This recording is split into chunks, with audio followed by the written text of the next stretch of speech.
இச்செய்தியை வழங்குபவர் Aalayam associates private limited property developers. Aalayam associates private limited, number 52, third floor, 3B, Ram Darbar, sterling road, Nungambakkam, Chennai 6,34,000. 35 ஆண்டுகளுக்கு மேலாக அந்நியருடைய ஆதிக்கத்தின் கீழ், சிங்களருடைய ஆதிக்கத்தின் கீழ் இருந்து கொண்டிருக்கும் ஈழ தேசத்தை மீட்பதற்காக விடுதலை புலிகள் என்ற இயக்கம் தொடர்ந்து போராடி வந்தது. அந்த போராட்டத்தில் ஏறத்தாழ 50,000க்கு மேற்பட்ட மாவீரர்கள் தங்களுடைய இன்னுயிரை ஈந்து அந்த தேசத்தை மீட்பதற்காக போராடினார்கள். அவர்களுடைய ஈகத்தை போற்றும் விதமாக தாய் தமிழகத்தில் வாழுகிற நமது உறவுகள், இங்குள்ள தமிழர்கள் கூடி ஒவ்வொரு ஆண்டும் அவர்களுக்கு வீர வணக்க நிகழ்ச்சியை நடத்துவோம். அவர்களுக்கு வீர வணக்கத்தை நிகழ்த்துவோம். அந்த வகையில் இந்த வருடம் தமிழர் ஒருங்கிணைப்பு இயக்கத்தின் சார்பாக முதலாக தமிழகமெங்கும் இருக்கிற உணர்வாளர்கள் ஒன்று கூடி இந்த மாவீரர் நாள் நிகழ்ச்சியை நடத்தி அவர்களுக்கு வீர வணக்கத்தை செலுத்துகின்றோம். வருகின்ற 27, அதாவது நாளை மாலை 4:30 மணி அளவில் திருச்சி தென்னூரில் இருக்கின்ற உழவர் சந்தை திடலில் ஒரு மிக பிரமாண்டமான மாவீரர் பொதுக்கூட்ட நிகழ்வு ஏற்பாடு செய்யப்பட்டுள்ளது. இந்த நிகழ்வில் தமிழகம் முழுவதும் உள்ள தாய் தமிழ் உறவுகள், தமிழ் இன உணர்வாளர்கள், தமிழ் இன பற்றாளர்கள் அனைவரும் இந்த நிகழ்வில் கலந்து கொண்டு சிறப்பிக்க இருக்கிறார்கள். இந்த நிகழ்ச்சியில் மாவீரர் நாள் உரை நிகழ்த்துவதற்காக தமிழக வாழ்வுரிமை கட்சியினுடைய தலைவர் அண்ணன் வேல்முருகன் அவர்கள், தமிழ் தேச தன்னிருமை கட்சியினுடைய தலைவர் அண்ணன் வியனரசு அவர்கள், தமிழ்நாடு கொங்கு இளைஞர் பேரவையினுடைய தலைவர் அண்ணன் தனியார் அவர்கள், அண்ணன் KM ஷரீஃப் அவர்கள் உள்ளிட்ட எண்ணற்ற தமிழ் ஆளுமைகள் இந்த நிகழ்வில் கலந்து கொண்டு எமது மாவீரர்களுக்கு தங்களுடைய வீர வணக்கத்தை செலுத்துகின்றார்கள். ஆகவே இந்த ஊடக சந்திப்பின் வாயிலாக தாய் தமிழ் உறவுகள் அனைவரையும் கேட்டுக்கொள்வது என்னவென்றால், ஒரு மிக முக்கியமான வரலாற்று சிறப்பு வாய்ந்த இந்த நாளை, இந்த ஈகத் திருநாளை நாம் அனைவரும் போற்ற வேண்டும், மாவீரர்களை நினைவில் கொள்ள வேண்டும். ஆகவே உறவுகள் அனைவரும் இந்த நிகழ்வில் கலந்து கொள்ள வேண்டும் என்று அன்போடு உங்களை அழைக்கின்றோம். இந்த தமிழர் ஒருங்கிணைப்பு இயக்கத்தில் நாம் தமிழர் கட்சியிலிருந்து வந்த எத்தனை மாவட்ட செயலாளர்கள் நினைஞ்சிருக்காங்க? நீங்கள் தொடர்ச்சியாக ஊடக சந்திப்பின் வாயிலாக நீங்கள் தெரிஞ்சிருப்பீங்க. ஏறத்தாழ 50 விழுக்காடுக்கு மேற்பட்ட மாவட்ட செயலாளர்கள் இந்த தமிழர் ஒருங்கிணைப்பத்தில், அதை யாரெல்லாம் அதிலிருந்து விலகி வந்தாங்களோ அதில் 1-2 மாவட்ட செயலாளரை தவிர்த்து மற்ற அனைவரும் தமிழர் ஒருங்கிணைப்பு இயக்கத்தில் இணைந்து பணியாற்றிட்டு இருக்காங்க. எல்லாரையும் நாளைக்கு அந்த கூட்டத்தில் பார்ப்பீங்க. கிட்டத்தட்ட நாம் தமிழர் இயக்கம் கட்சி ஒரு சரிபாதியான பிளவுன்னு சொல்லலாம். அதற்கு சரிபாதியான பிளவுன்னு சொல்ல முடியாது, அதற்கு மேலே சொல்லலாம். இது பிளவு அப்படிங்கிறத சொல்கிறத கூட நாங்கள் ஏற்கலை. ஒரு உணர்வு, தமிழ் இன உணர்வு கொண்ட ஒரு ஒரு ஒரு ஒரு ஒரு மிகப்பெரிய எதிர்பார்ப்போட ஒரு பேரெழுச்சியாக இயங்கணும்னு வந்த எண்ணற்ற தம்பிமார்கள் ஒரு நம்பி தான் நாம் தமிழர் இந்த கட்சியை தொடங்கினோம், பயணித்தோம். அதில் ஒரு நம்பிக்கையற்று போய் இன்றைக்கி பெரிய ஒரு 50 விழுக்காடுக்கு மேலே உள்ள தம்பிகள் அப்படியே உணர்விட்டு போய் அமைதியாயிட்டாங்க. அதில் எஞ்சி உள்ள எல்லாருமே இந்த தமிழர் ஒருங்கிணைப்பு இயக்கத்தில் இணைந்து இப்போ செயல்பட தொடங்கியிருக்காங்க. நாளை நடக்க போகிற அந்த மாவீரர் கூட்டத்தில் நீங்கள் பார்ப்பீங்க, அது உங்களுக்கு தெரியும். இப்போ நீங்கள் நாம் தமிழர் கட்சியில் தான் நீண்ட காலம் பயணிச்சிருக்கீங்க, அங்கேருந்து தான் வந்திருக்கீங்க. அங்கே தலைமை ஒருங்கிணைப்பாளராக இருக்கக்கூடிய சீமானை யார் பின்புலத்திலிருந்து வழிநடத்துறது? பிரச்சனையே அதுதானே. பின்புலத்திலேருந்து யார் பின்புலத்திலேருந்து வழிநடத்துகிறாங்கிறதே எங்களுக்கு தெரியல. நாங்கள்லாம் அவருக்கு பின்னாடி தான் இருந்தோம். ஆனால் எங்களுடைய அறிவுரைகளையோ கருத்துரைகளையோ அவர் செவிமடுப்பதற்கு என்றைக்குமே இடம் கொடுத்ததில்லை. ஒரு காலகட்டத்தில், தொடக்க காலகட்டத்தில் நாங்கள் பேசின சில விஷயங்களை, அதுவும் ஒரு ஒரு வேண்டா விருப்பாக சில விஷயங்களை கேட்டுக்கொள்வார். பிறகு வளர வளர அவருடைய போக்கு மாறியது. அவர் பின்னால் ஏதோ ஒரு சக்தி இயங்குது அப்படிங்கிறது மட்டும் தெரியும். அது எந்த சக்தி என்ன சக்திங்கிறது நமக்கு தெரியலை. அது இப்போ போகிற காலகட்டத்தில் இப்போ நீங்கள் பார்க்கும்போது நமக்கே தெரிய வருது அது யார். இப்போ நீங்கள் சமீபத்திய திரு ரஜினிகாந்த் அவர்களை சந்தித்தது, அவர் கூட பயணித்தது, யார் எந்த மாதிரியாக சித்தாந்தத்தில் உள்ளவங்க கூட இருக்காங்க அப்படிங்கிறத பார்த்தீங்கன்னாவே யார் இது வரைக்கும் அவரை இயக்கியிருக்காங்க அப்படிங்கிறது புரியுது. இப்போ நாங்கள் இருந்த வரைக்கும் எங்ககிட்ட எந்த கருத்துமே உள்வாங்கப்பட பிரச்சனையே அதுதான். நாங்கள் வெளியே வந்ததுக்கான காரணம் பல்வேறு, இன்றைக்கும் வந்து நிறைய பேர் அதை விட்டு வெளியே வர்றதுக்கான காரணம் என்னென்னா எந்த கருத்துக்களும் அங்கே உள்வாங்கப்படலை. ஒற்றை கருத்து, சீமானுடைய கருத்து மட்டும்தான் நாங்கள் வந்து செயல்படுத்தப்பட்டது. ஆனால் அந்த ஒற்றை கருத்துமே அவருடைய கருத்தா என்பது கேள்விக்குறி.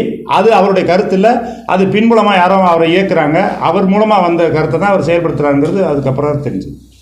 இல்லை, தமிழ்நாட்டிலையும் இந்தியா முழுவதும் பல்வேறு அரசியல் கட்சிகள் இருக்கு. அதில் குறிப்பாக இந்த அரசியல் கட்சியினுடைய பின்புலத்தில் அவர் இயங்கினார் அப்படிங்கிற மாதிரியான சந்தேகம்னு ஏதாவது ஒரு கட்சி மேலே இருக்கா உங்களுக்கு? சித்தாந்தம், அதாவது கட்சி அப்படின்னு சொல்ல முடியாது, ஒரு சித்தாந்தம் இருக்கு இல்லையா, ஒரு வலதுசாரி சித்தாந்தம். இன்றைக்கு நேற்றைய சந்திப்புகள், அவர் கூட போன ஒரு ஒரு ஒரு ஊடகவியலாளர்னு சொல்லிக்கிற ஒருத்தர், அரசியல் விமர்சகர்னு சொல்லிக்கிற ஒருத்தர் கூட போயிருக்காரு. அவர்லாம் முழுக்க முழுக்க RSS சித்தாந்தத்தின் பின்புலத்தில் வந்தவர், அது வெளிப்படையாகவே தன்னை அறிவித்துக் கொள்பவர். அவர் கூடவே அவர் தான் இவருக்கு எல்லாமாவும் இருக்கிறார். எனக்கு தெரிந்து ஒரு 5 ஆண்டுகளுக்கு முன்னிலிருந்தே அவர் வந்து அவருடைய பிடியில் இவர் சிக்கிட்டார். அவர் ஒருத்தர் தான் இவரை தவறாக வழிநடத்தி இவர் அழைச்சிட்டு போகிறாரு அப்படிங்கிறது நான் சந்தேகப்பட்டது.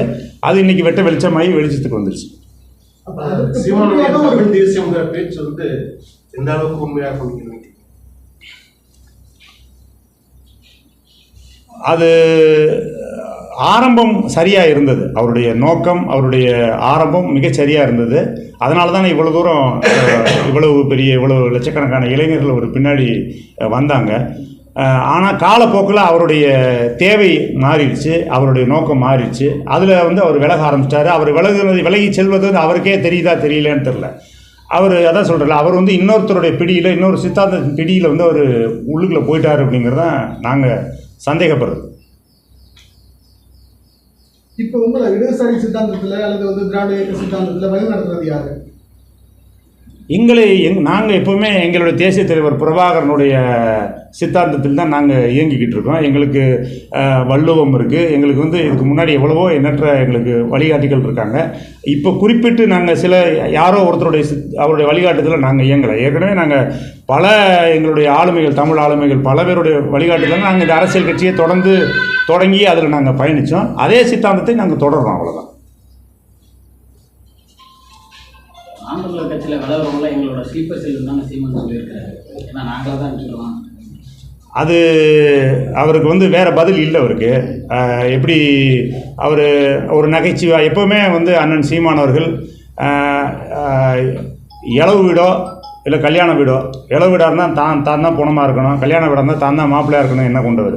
அதனால் எது பண்ணாலும் நம்மளை பற்றி பேசிகிட்டே இருக்கணுங்கிற அதில் வந்து அதனுடைய பின்விளைவு என்ன வருது, நெகட்டிவாக வருதா பாசிட்டிவாக வருதாங்கிறத ஒருபோதும் கவலைப்பட மாட்டார்.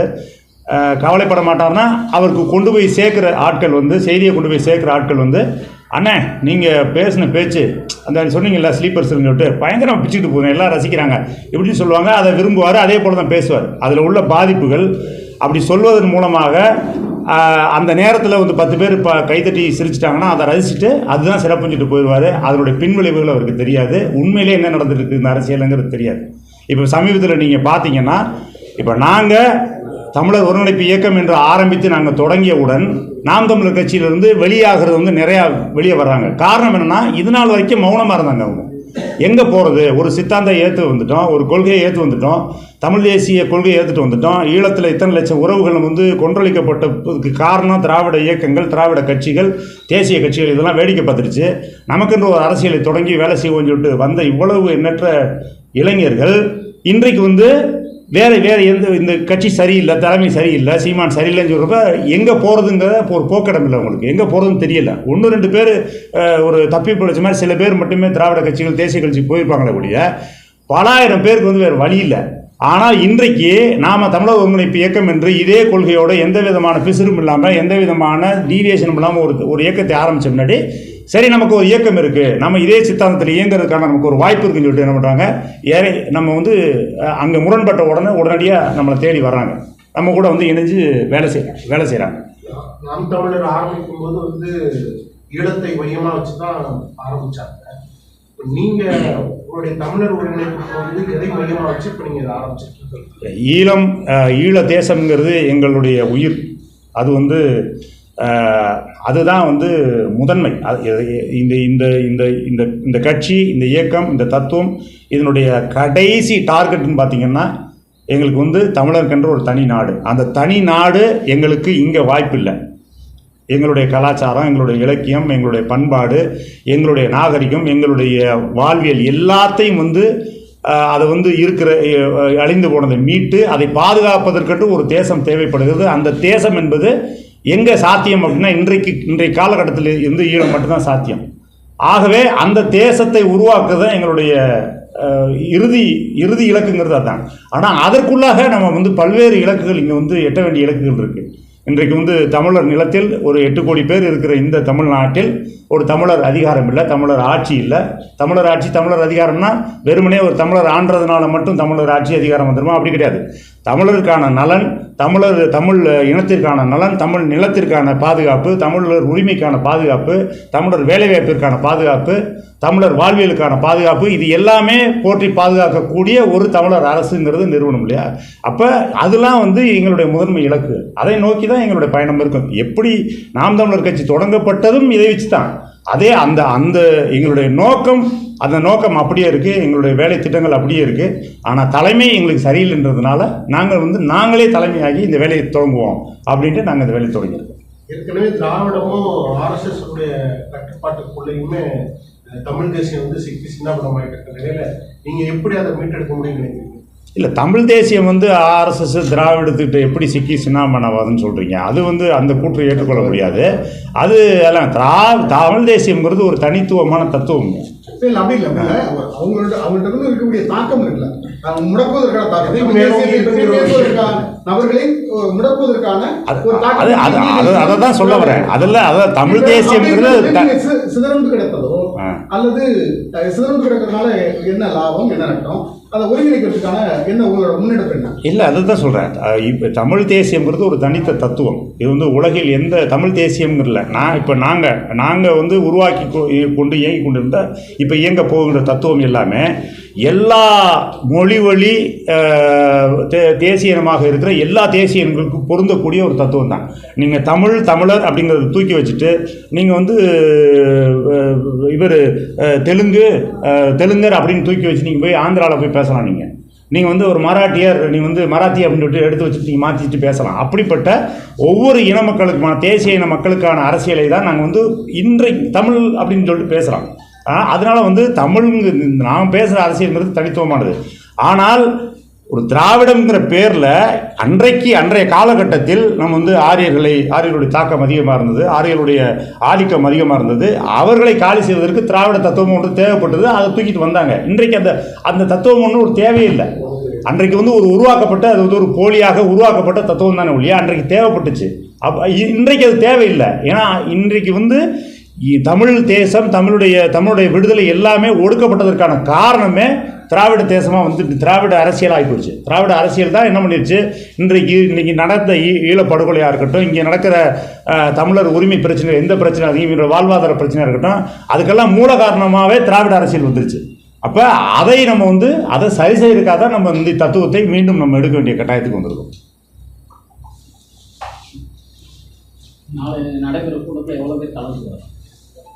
நாளை நாங்கள் குறைந்தபட்சம் ஒரு 10,000 பேர் நாங்கள் எதிர்பார்க்குறோம். நாடு முழுவதும் உள்ள 234 தொகுதிகளிலிருந்து வர்றாங்க. எல்லாருமே அழைச்சி பேசிகிட்டு இருக்காங்க. நாங்கள் ஒவ்வொருத்தரும் 5 வாகனத்தில் வரோம், 6 வாகனத்தில் வரோம்னு சொல்லி பேசியிருக்காங்க. நாங்களுடைய எதிர்பார்ப்பு குறைந்தபட்சம் ஒரு 10,000 பேர் வருவாங்க அப்படிங்கிறது எங்களுடைய எதிர்பார்ப்பு. அதன் பிறகு நம்ம பார்க்கலாம். ஆனால் இந்த மாதிரியான ஒரு சந்திப்புகள் இப்போ நான் 2-3 நாளாக அதான் உங்கள்கிட்ட பேச நினச்சது தான். 2-3 நாளாக பார்த்தீங்கன்னா ஊடகங்களில் இது வந்து வேல்முருகன் வராரு, அவர் வராரு, இவர் வராரு, உதயகுமார் வராரு, இவங்களெல்லாம் வச்சுக்கிட்டு திராவிட கட்சிகள் வந்து திமுக வந்து இவங்களை கையில் எடுத்துருச்சு அப்படின்னு வந்து நாம் தமிழர் கட்சியை சேர்ந்தவங்க வந்து ஒரு ஒரு ஒரு போலியான ஒரு பரப்புரையை செஞ்சுக்கிட்டு வராங்க. அவங்களுக்கு சொல்லிக்கிறது ஒன்று தான். அதாவது இந்த மாதிரியான யாருக்காவது கீழே இருந்து அஜெண்டாவில் வேலை செஞ்ச எல்லாருக்குமே மற்றவங்கள பார்த்தா சந்தேகம் வரத்தான் செய்யும். நாங்கள் உண்மையும் நேர்மையாக இந்த வேலையை செஞ்சிட்ருக்கோம். காலம் வந்து எங்களை யாரும் காட்டும். இந்த தமிழ் மக்களுக்கு போலியான வேலைகள் செய்கிறது யார், போலியான தமிழ் தேசியம் பேசிட்டு மேடையில் ஒன்று பேசிட்டு கீழே போய் வேற வேலை செய்கிறது யார், மேடையில் பேசுகிறத அப்படியே செயல்படுத்த போகிறது யாருங்கிறது இந்த தமிழ் மக்கள் வந்து கூடிய சீக்கிரம் இது வந்து உணர்த்துவார்கள். அப்போ வந்து இதற்கான விடை விளங்கும். அதுக்கடையில் வந்து இந்த தமிழ்நாடு முல்லா கிளம்புறாங்க, பெரிய கூட்டம் வந்து திருச்சியை நோக்கி திரளுது அப்படிங்கிற செய்தி வர வர வர ஐயையோ நம்ம கூடாரம் காலி ஆகுதே அப்படிங்கிற அந்த ஒரு பயத்தில் ஏதாவது ஒரு செய்தியை போட்டுட்டு இருக்காங்க. ஒரு முன்னுக்கு பின் முரணான செய்தி.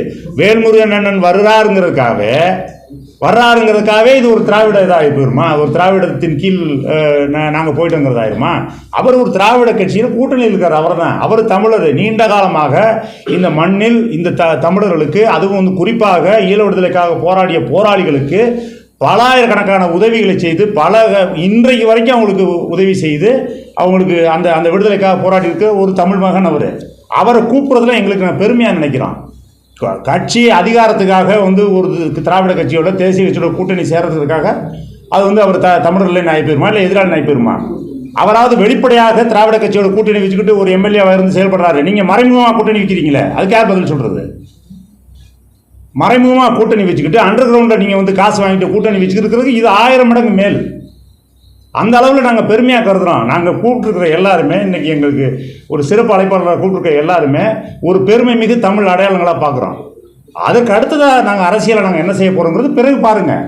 நாங்கள் போய் திராவிட கட்சியில் போய் சேர போகிறோமா, இல்லை திராவிட கட்சியில் போய் கரைய போகிறோமா, இதை தமிழ் தேசிய கட்சியில் கடைசி வரைக்கும் உறுதியாக நிற்க போகிறோமாங்கிறத காலம் முடிவு செய்ய நீங்கள் பார்க்க தானே போகிறீங்க. திராவிட கட்சிகளை எதிர்த்து வந்து சட்டமன்றத்தில் பேசியிருக்கிற வரலாறுலாம் இருக்குது, அதையும் பார்க்க சொல்லுங்கள். இந்த கட்சிகளை எதிர்த்து பேசியிருக்கிறாங்க, அவங்க வந்து கொண்டு வந்த மோசமான திட்டங்களை எதிர்த்தெல்லாம் பேசியிருக்கிறாங்க, போராடி இருக்கிறாங்க. அதையும் கருத்தில் எடுத்துக்கிட்டு பேசணும். தவறான கருத்துக்களை வந்து திணிக்கக்கூடாது, பொய்யான தகவல்களை பரப்பக்கூடாது. சார், நீங்கள் சொல்கிற மாதிரி ஒரு கொள்கையை வந்து ஃபாலோ பண்ணுறோம், ரைட் விங் ஃபாலோ பண்ணுறவங்க ஏன் சீமானை வந்து பேக் பண்ணணும்னு நினைக்கிறீங்க? சீமானையும் ஹெல்ப் பண்ணணும்னு நினைக்கிறீங்க? இல்லை, அவங்களுக்கு திராவிட கட்சிகள் அவங்களுக்கு வந்து பெரிய எதிரியாக கருதுறாங்க. அவங்க திராவிட கட்சிகளை வீழ்த்துவதற்கு இவரை வந்து ஒரு கருவியாக பயன்படுத்த நினைக்கிறாங்க.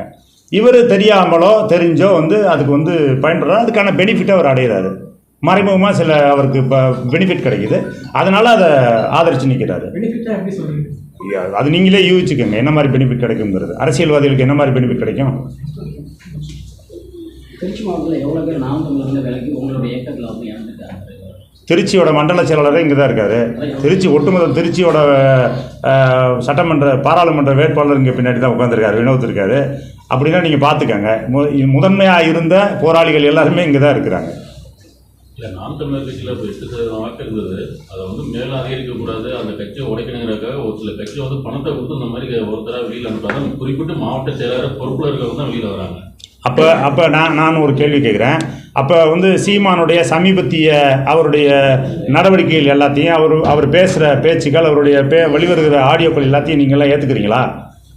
அப்படி ஒரு புனிதமான கட்சியை அவர் கட்டமைச்சு கொண்டு போயிட்டுருக்காரா? அதை உடச்சி நாங்கள் வெளியே வரணும்னு நினைக்கிறோமா?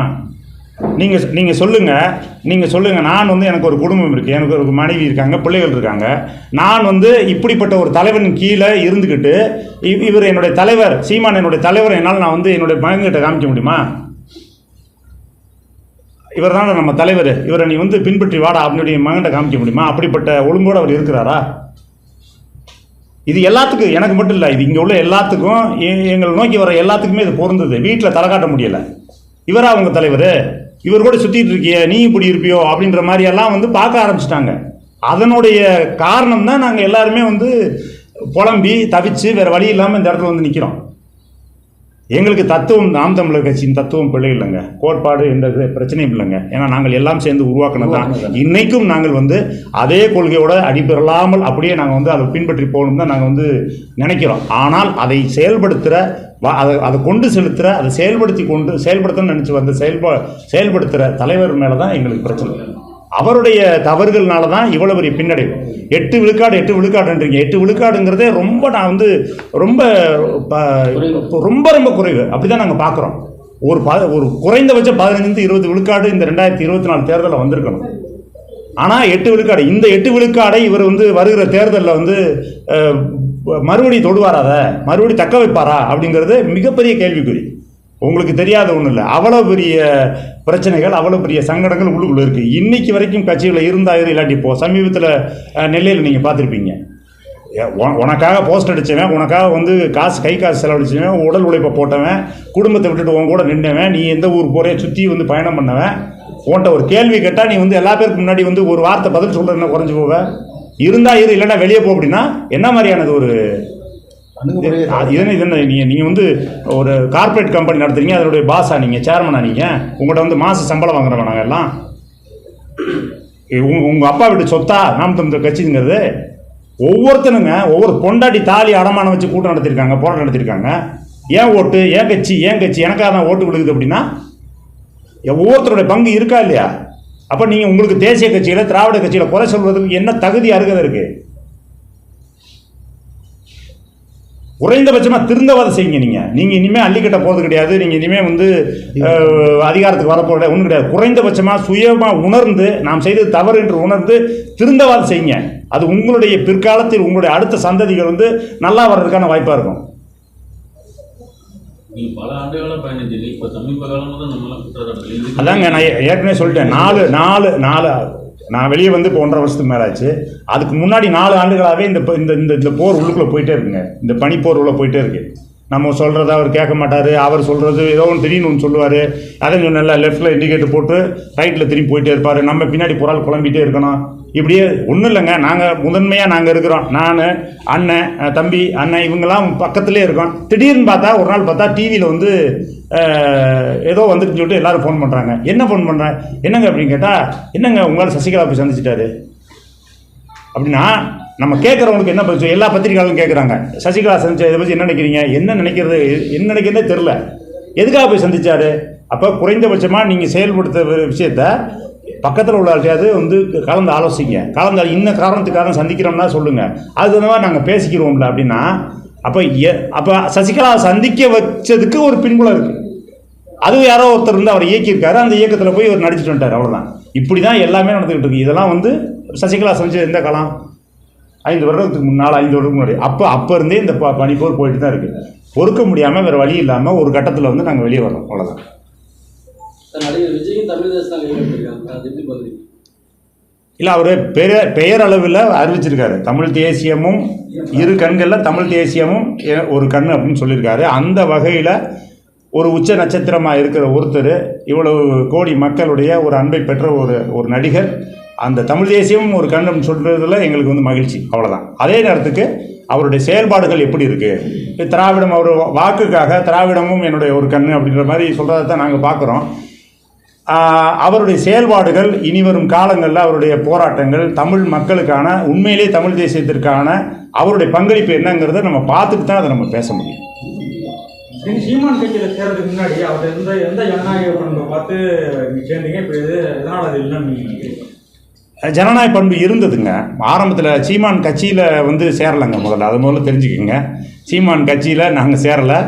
நாங்கள் எல்லாரும் சேர்ந்து சீமான் நாம் தமிழர் கட்சியை உருவாக்கினா அதில் சீமான் ஒருத்தர், அவ்வளோதான். சீமான் வந்து எனக்கு ஆரம்பத்துலேருந்து நண்பர், அண்ணன், அவ்வளோதான். 22லேருந்து நண்பர், 2002லேருந்து நண்பர், அண்ணன். அந்த உறவு தான். ஈழத்தில் இவ்வளோ பெரிய இனப்படுகொலை நடந்துருச்சு. நாம் நம்பி இருந்த தமிழின தலைவர் நின்ற கலைஞர் வந்து கைவிட்டுட்டார். மிகப்பெரிய அதிகாரத்தில் இருந்த அம்மா, ஒரு எதிர்க்கட்சி அந்தஸ்தில் இருந்த ஜெயலலிதா அம்மா வந்து கைவிட்டாங்க. அப்போ நாம் வந்து ஒரு பரிதவித்த நிலையில் நாமளே சேர்ந்து ஒரு அரசியல் கட்சி ஆகக்கூடாது அப்படின்னு சொல்லிட்டு ஆரம்பித்ததான ஒழிய இவர் ஒருத்தர் தான் தலைவர், இவரை விட்டு ஆள் இல்லைன்னா சொல்ல. அன்றைக்கு வந்து நல்ல ஒரு தன்னுடைய நல்ல ஒரு கவர்ச்சிகரமான பேச்சாளர், மக்களை ஈர்க்கக்கூடிய இடத்துல அவர் தான் இருந்தார். அன்றைக்கி நீங்கள் முதன்மையாக இருங்கண்ணே அப்படின்னு சொல்லிட்டு நாங்கள் பின்தொடர்ந்து போனோம். அப்போல்லாம் வந்து ஒரு ஜனநாயக பண்பு இருந்துச்சு. எல்லாத்தையும் கேட்டுட்டு தான் நம்ம முடிவெடுத்து பண்ணுவோம். வளர தான் அவருடைய போக்கு மாறுது. அவர் வளர தன்னுடைய அந்த தலைமையை தக்க வச்சுக்கணும்னு நினைக்கிறாரு. யார் ஒருத்தர் வந்து தன்னை தாண்டி வளராங்கன்னு நினைக்கிறாங்களோ அவங்களெல்லாம் தட்டி விடணும்னு நினைக்கிறாரு. இது நினைக்கும் போது இந்த இல்லை, அப்போ இலை மலர்ந்தால் ஈழ மலரும் சொன்னது வந்து கட்சிக்கு முன்னாடி, கட்சியே ஆரம்பிக்கலப்ப. அது வந்து பாண்டிச்சேரியில் நடந்த கூட்டத்தில் பேசினது. அப்போ வந்து இயக்குனர் சங்கம் சார்பாக அவர் போன கூட்டத்தில் பேசினார். பிரச்சாரத்தில் இல்லை, அது அவருடைய அதெல்லாம் கேளதான். அது ரைமிங்காக சொல்லணுங்கிறதுக்காக சொன்னது. அதன் பிறகு அதெல்லாம் நம்ம வந்து அவர் பேசிட்டு வந்த பிறகு திரும்ப அறைக்குள்ள வந்து இதெல்லாம் தேவையில்லாதுண்ணே, நம்ம சொல்லியிருக்க வேண்டியதில்லை, அவசியமற்றது பல விஷயங்கள். நான் வந்து விக்கிரவாண்டி இடைத்தேர்தல் சொன்னார்ல, ராஜீவ் காந்தியை நாங்கள் தான் பண்ணோம் அப்படின்னு சொன்னார்ல, அப்படிலாம் சொன்னார் இல்லையா? இதெல்லாம் வந்து நாங்களே கண்டிச்சிருக்கோம். இது வந்து நம்ம ஒரு அரசியல் செய்கிறோம், ஒரு ஜனநாயகபூர்வமான ஒரு மக்கள் திரள அரசியல் செய்கிறோம். இதில் இந்த மாதிரியான வந்து பேச்சுக்கள் நமக்கு வந்து தேவையில்லாதுன்னு சொல்லிட்டு அதுக்கப்புறம் நாங்கள் கண்டிச்சிருக்கோம். சிலதெல்லாம் தவிர்த்துருக்காரு. அதெல்லாம் ஒரு காலகட்டம் வரைக்கும் வந்து சில பேச்சுகள் வந்து கேட்டார். அதுக்கப்புறம் நீ என்ன சொல்கிறது, நான் என்ன கேட்குறது அப்படிங்கிற முடிவுக்கு வந்துட்டார். உலகம் முழுக்க இருக்க புலம்பெயர் தமிழர்கள் இன்னமும் சீமான ரொம்ப நம்பிட்டு இருக்காங்க. நீங்க எல்லாம் வந்து இப்ப வெளியில வந்து தொடர்ந்து அப்படிலாம் நம்பலங்க. யார் சொன்னது? உங்கள்கிட்ட சொன்னாங்களா? அப்படிலாம் நம்பலை. இன்றைக்கு வந்து எங்கள்கிட்ட பேசுகிறாங்கல்ல, மிகச்சிறந்த முன்னெடுப்பு, சரியாக முன்னெடுத்து கொண்டு போங்க. உங்களுக்கு வெளிப்படையான ஆதரவு நாங்கள் கொடுக்கலைங்கிறக்கா உங்களை ஆதரிக்கலன்னு நினைக்காதீங்க. எங்களுடைய ஆதரவு உங்களுக்கு உண்டு. மாவீரர்கள் உங்களை வழிநடத்துவாங்க. நீங்கள் சிறப்பாக செய்யுங்க. ஒரு மாற்று தமிழ் தேசிய சக்திங்கிறது தேவை. அவருடைய செயல்பாடுகளில் பல தவறுகள் இருக்குது. அதை பொறுத்து தான் போக்குறோம். எங்களுக்கு வேறு வாய்ப்பு இல்லைங்கிறதுனால நாங்கள் ஆதரிக்கிற நிலையில் அவர் இருக்கிறோம். ஆனால் நீங்கள் முன்னெடுக்கிறது சரியான இதுதான், நீங்கள் அதை செய்யுங்க அப்படின்னு வந்து சொல்லிட்டு தான் இருக்கிறார். வெளிநாட்டு தமிழர்கள்ட்ட பாதிக்க பெருத்த ஏமாற்றம் இருக்குது. வெளிநாட்டு தமிழர்கள் வந்து, அதாவது குறிப்பாக வந்து ஈழத்தமிழர்கள் வந்து புலம்பெயர்ந்து இருக்கிறாங்க இல்லையா, அவங்க நாம் தமிழர் கட்சியை பெரிய நம்பிக்கையோடு பார்த்துக்கிட்டு இருந்தாங்க. அந்த நம்பிக்கையில் மிகப்பெரிய ஓட்டை விழுந்துருச்சு. ஒரு அவநம்பிக்கை இடத்துக்கு வந்துட்டாங்க. அவர் பயங்கரமாக நம்பினாங்க, சீமான் பயங்கரமாக நம்பினாங்க. இன்றைக்கு அதில் வந்து மிகப்பெரிய அவநம்பிக்கை உங்களுக்கு வந்துருச்சு. ரொம்ப ஒரு குழப்பத்தில் அப்படியே ரொம்ப வெதும்பி போய் தான் அவங்க எல்லாருமே இருக்கிறாங்க. எனக்கு ஒரு 95 விழுக்காடு மக்கள் அப்படி தான் இருக்காங்க. சில பேர் 1-2 பேர் வந்து இவருடைய உண்மையான விஷயங்கள் தெரியாதவங்க சில பேர் என்ன பண்ணுவாங்கன்னா வெளியில் வந்து வெளிப்படையாக ஆதரிப்பாங்க. பல பேர் வந்து அமைதியாயிட்டாங்க. எங்ககிட்ட தொடர்புல இருக்காங்க நிறைய பேர். சார், திறன் நிதினா என்ன? அதை வச்சு அவர் என்ன பண்ணுறாரு? திரள் நிதினா அந்த வார்த்தையிலே உங்களுக்கு இருக்குல்ல, திரள் நிதி. எல்லாரும் அது வருது. அவர் வெளியிலேருந்து பொதுப்படையாக ஒரு அறிவிப்பு அறிவிக்கிறாங்க. இணையதளங்கள் மூலமாக அந்த வங்கி கணக்கு வருது. அது மூலமாக கூட்டங்கள் நடத்துகிறாங்க. அதனால் அது முறையாக வந்து கணக்கு கொடுக்கப்படுறதில்ல. அதுதான் அதில் சிக்கல். கட்சியில் பொதுவான கணக்கு கொடுக்கணும் இல்லையா? ஒரு ஜனநாயக அமைப்பில் என்ன இருக்கணும், இவ்வளோ பணம் வந்துச்சு, இவ்வளோ செலவு பண்ணோம், இவ்வளோ மிச்சம் இருக்குது, இந்த உதவி செய்கிறோம், இவ்வளவு போஸ்ட் அடிக்கிறோம், இவ்வளவு போராட்டத்துக்கு செலவழிக்கிறோங்கிற கணக்கு வழக்கு கொடுக்கணும் இல்லையா? ஆரம்பத்தில் நாங்களாம் இருக்கும்போது ஒரு 2 வருடம் கணக்குகள் வந்து வெளியிட்டோம். அதன் பிறகு அதை வெளியிடுற போது அதில் சிக்கல் வந்துருச்சுன்னு சொல்லிட்டு அதை நிப்பாட்டிட்டாங்க. இப்போ அது எவ்வளோ பணம் வருது, எவ்வளோ செலவழிக்கிறாங்க, மற்றவங்களுக்கு எப்படி இதை கையாளுறாங்கிறது இப்போ யாருக்குமே தெரியாது. கட்சிக்கு பொருளாளர் பேரளவில் ஒரு பொருளாளர் எப்போவுமே இருப்பார். எப்போவுமே பேரளவில் இருப்பார். அவர் பொருளாளர் வேலையை பார்க்க மாட்டார். இந்த கட்சியில் எல்லாமே பார்த்தீங்கன்னா பொறுப்புலாம் இருக்கும். பொறுப்புக்கான வேலையை யாருமே செய்ய மாட்டாங்க. இப்போ நாம் தமிழர் கட்சியில் பொதுச்செயலாளர் ஒருத்தர் இருக்காரு. செய்ய விட மாட்டாங்க. பொதுச்செயலாளர் இல்லை, அது செய்ய விட மாட்டாங்கல்ல, செய்யாத ஆளைத்தான் போடுவாங்க. இந்த கட்சியில் பொதுச்செயலாளர் ஒருத்தர் இருக்காரு, ஒரு மருத்துவர். அவர் இங்கிலாந்து குடியுரிமை பெற்றவர். இங்கிலாந்து குடியுரிமை பெற்றவருக்கு இங்கே தமிழ்நாட்டில் உள்ள கட்சியோட பொதுச்செயலாளர் எப்படி இருக்க முடியும்? ஆனால் அறிவிச்சிருக்காங்க. அவர் ஒரு மருத்துவர். அவர் நல்ல மருத்துவர், நல்ல குணம் படைத்தவர், அதெல்லாம் பிரச்சனை இல்லை. ஆனால் அவர் பொதுச்செயலாளர்னு கூப்பிட்டு பொதுச்செயலாளர்னா என்னன்னு கேளுங்கட்ட அவருக்கு தெரியாது. ஏன்னா அவர் வந்து ஒரு டம்மியாக ஒரு ஆள் இருக்கணும். நம்ம எது சொன்னாலும் வந்து கேட்டுக்கணும், நமக்கு எதிர்த்து பேசக்கூடாது அப்படின்ற மாதிரி ஆட்கள்லாம் போடுவார். அதான் நடந்துட்டு. ஆளுமை மிக்கவர்கள், திறமையானவர்கள், மிக திறமையானவர்கள்லாம் இருக்கிறாங்க. அவங்கெல்லாம் வந்து அடையாளப்படுத்துறதே கிடையாது, கொண்டு வரதே கிடையாது, முக்கிய பொறுப்புகள்லாம் நியமிக்கிறதே கிடையாது. அவ்வளோதான் சொல்லலாம்.